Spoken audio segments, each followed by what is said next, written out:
What's up you guys, and welcome back to my channel.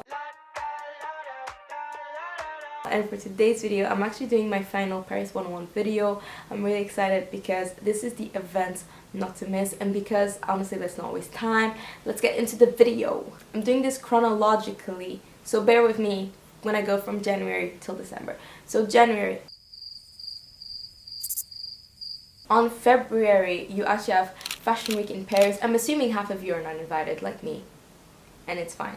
You don't need to be invited to actually enjoy Fashion Week in Paris. What's really exciting about it is everything that's happening around you, the atmosphere, the vibe, people coming from all over the world to attend this event. You can actually see some venues being built, which is really interesting and very, like, I don't know, you're very curious because like, oh my god, what is that? Which fashion show, which brand? So it's just really nice, and I don't know, you don't need to attend to enjoy Fashion Week.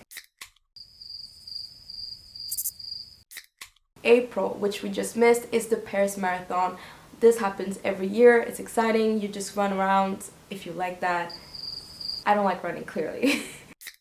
Every first Sunday of the month, you actually have no cars in the city allowed. So for the first, second, third, and fourth arrondissement in Paris, no cars are allowed to go there. So mostly it's for people, walkers, people on bicycles, people on their roller skaters, people on their skateboards.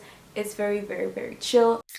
You actually have the European Museum Night. This is really nice because it's actually a lot of free museums, a lot of focus on culture and whatnot. If you're European and you're under 26, throughout the year you actually have access and free access to most museums, but of course this is for everyone else and for museums that are not free throughout the year. So Roland Garros is a huge tennis tournament. If you are into tennis, you can attend. If you're just into sports in general, it's such an interesting event to attend. I haven't been, but I would like to at some point in time, and you actually have the opportunity to attend every year, so if you can, just take advantage of it and try something new.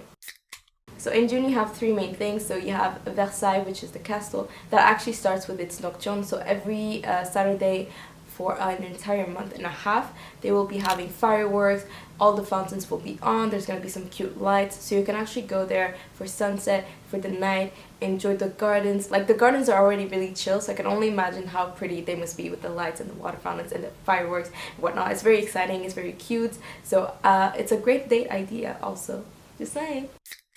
Music Day, which is Fête de la Musique. You actually have free concerts and performances throughout Paris in the streets. There's so many little things you can attend, and I think there's a map or an app where you can see all the events.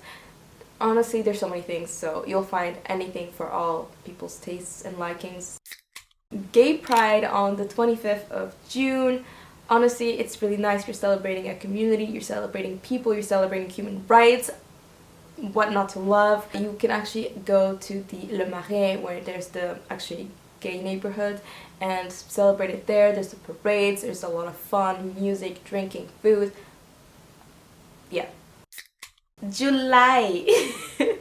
So in July you have Paris Plage. If you're Parisian, everyone talks bad about Paris Plage, but at the same time it's kind of fun. So what Paris Plage is a way for Parisians to feel like they live by the sea. So they turn les quais de Seine into kind of beaches with some pools and whatnot. So it's really nice way to cool down, to feel like you're on vacation, because you're not. If you're at La Villette, I highly recommend that you take those little boats and you drive them. You don't actually need a license, and it's really fun, really chill. You can do it with friends, so yeah. Honestly, really cool things happening in that area.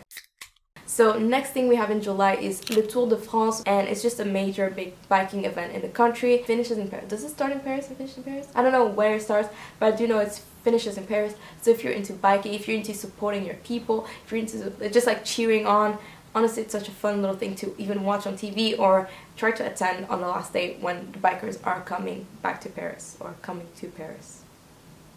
Anyways, yeah. This one is probably one of my favorites. It's the 14th of July. It's actually La Prise de la Bastille, which is a huge national event in France because it's kind of like freedom, the abolition of monarchy. In the mornings, you all will actually have a parade, like a military parade.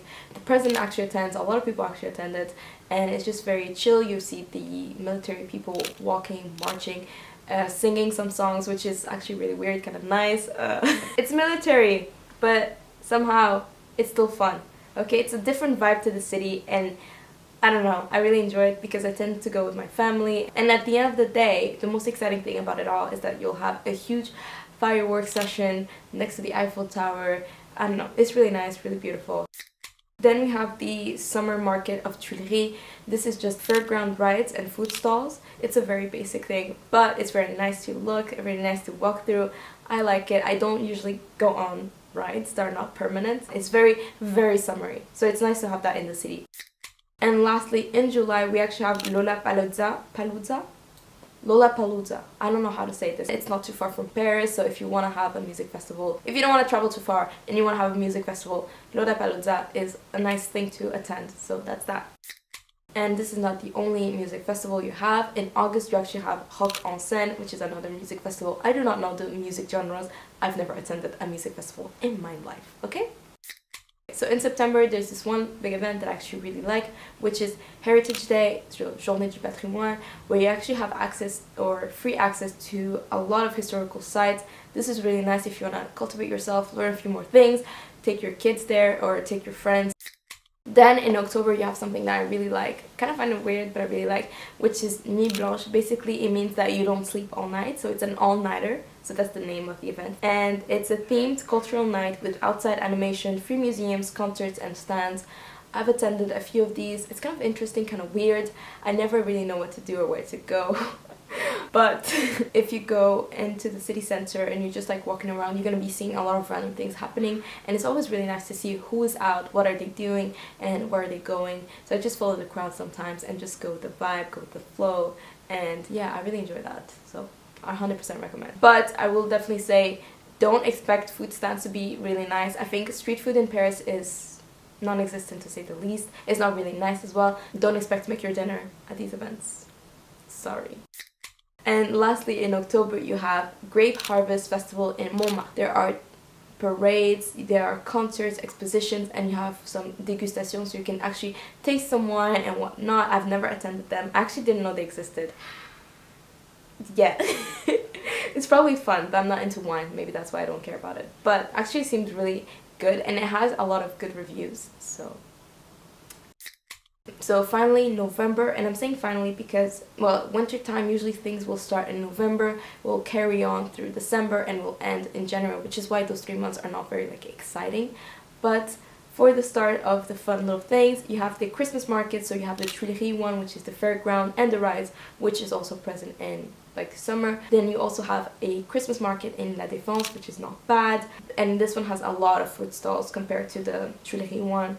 And then you have the turning on of the Christmas lights in Paris and the city and whatnot. So it's really nice. I don't know. I like when the lights get turned on. I like when you can walk and it feels Christmassy and it's all like the vibe and whatnot. I will say this though, that Paris is not the most Christmassy city to come to, but it's not the worst. But it's not the best. Just like keep your hopes down. And a couple of other things that's just completely random, but I really want to drop it here in case you want to know. You can actually go to the Louvre Museum at night at some points in the year. So that's really cool. Like, such a nice little vibe. You feel like you're unique, you feel like special, and there's a lot less people, of course, and a lot less tourists. So it's really nice to go to the museum at night. Highly recommend it. I've done it a bunch of times. I love it. Of course, there are a lot of concerts, theaters, pieces, and other expos to attend and not to miss. I will actually be linking a lot of the sources and a lot of the other websites you can actually find information on down below. If you have an event that you want to share and that I forgot to mention, please comment down below. Let me know what you thought about this video. I really hope this helps. I really hope this makes your trip like so much more amazing, that you get to enjoy a lot more things, that you get to do a lot more things, and I hope you have a great time. So yay, I'm really glad I've done this series.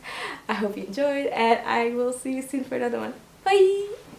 I got my head out the sunroof. I'm blasting off